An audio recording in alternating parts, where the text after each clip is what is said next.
This is Anil with a video tutorial for the Learning Lad on C programming. In this video tutorial, we're gonna see the C preprocessors and in particularly we're gonna see the preprocessor directive hash define. So a preprocessor is a program that's gonna process our source code before it is passed to the compiler for the compilation process. So this preprocessor offers several features called preprocessor directives for us. So we can classify them as macro expansions that allows us to create some identifiers and use them in our program.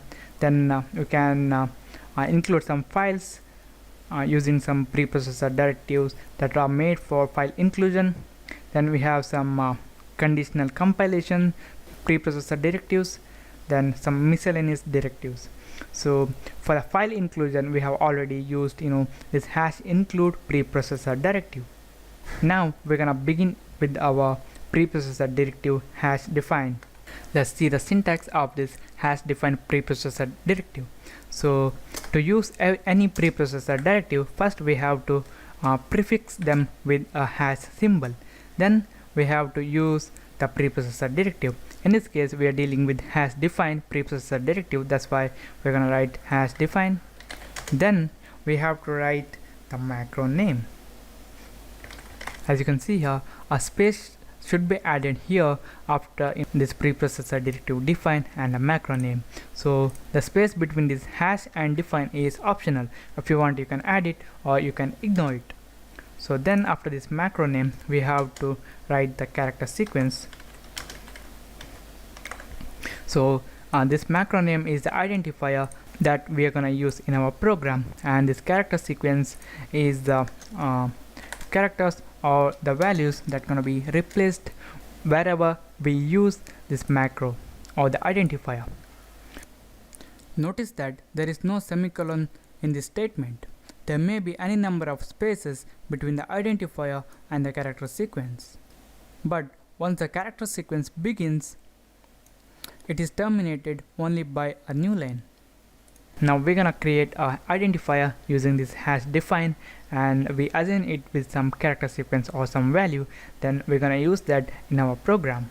And now we're gonna create a identifier using hash define. Then we're gonna name it as limit, and we're gonna assign it with a value of 10. So we're gonna use this limit identifier in our for loop, to check how many times our for loop has to run. So another thing is, this character sequence, once it begins, it must end with the new line.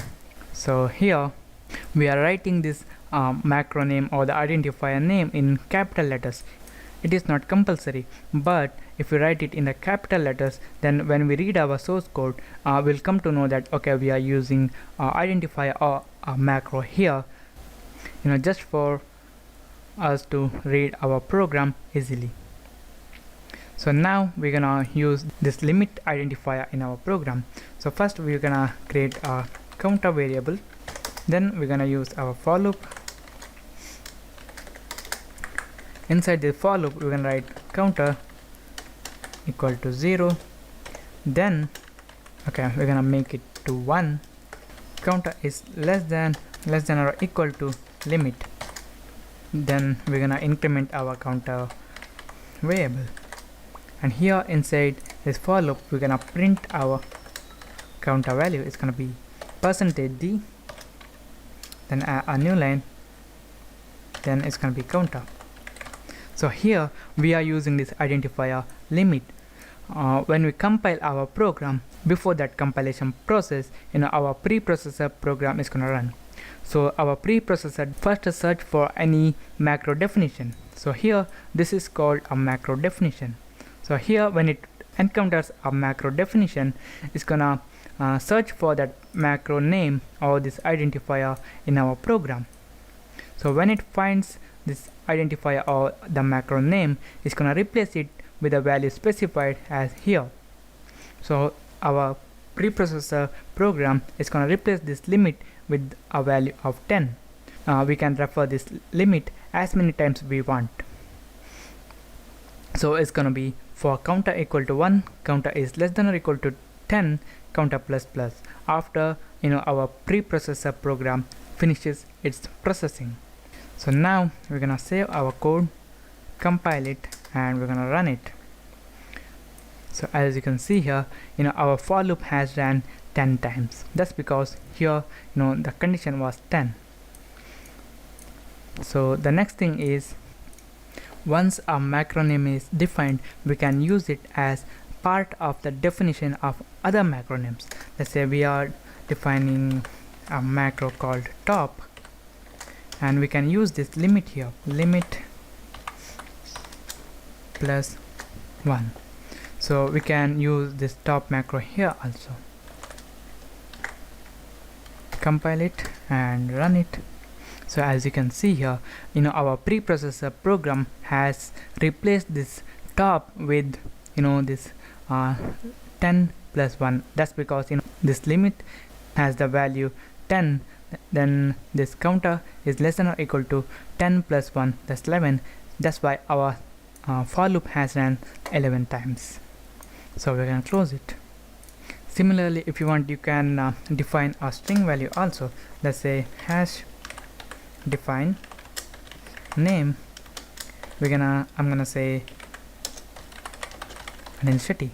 So here I'm gonna use a printf statement, and I'm gonna refer this name identifier or the macro name. So what happens is our preprocessor program is gonna replace this name with this Anil Shetty. It's gonna be printf, then in double quotes it's gonna be Anil Shetty. So here this name will be replaced with Anil Shetty in double quotes. So save it, compile it, and run it. So as you can see here, Anil Shetty will be printed. Close it. And now we're gonna see why we have to use these macros in our programs. Let's say you're gonna write a program of around 500 to 1000 lines long, and you are using macro, let's say name, in your program, or you have to use some constant in your program all around. Let's say your company name here.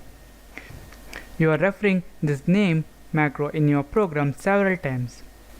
For some reason, if you have to change the name in your program and you are not using this macro, then you have to go through your program, that's about 500 to 1000 lines, and you have to find this Anil Shetty and you have to replace it. So if you're using a macro like this in your program, then you have to just make a change here in the macro definition, so the change will be reflected in your program. The next thing is, you can do the same thing by using a variable. The advantage of using this macro is this macro is gonna run or make your code to run faster. And the second thing is, if you're using a variable, then your variable might be altered in your program. So if anything happens like that, then it's very difficult to track that. So this is it. This is about the hash defined preprocessor directive in C. So thank you for watching, and don't forget to subscribe. I see you in the next tutorial.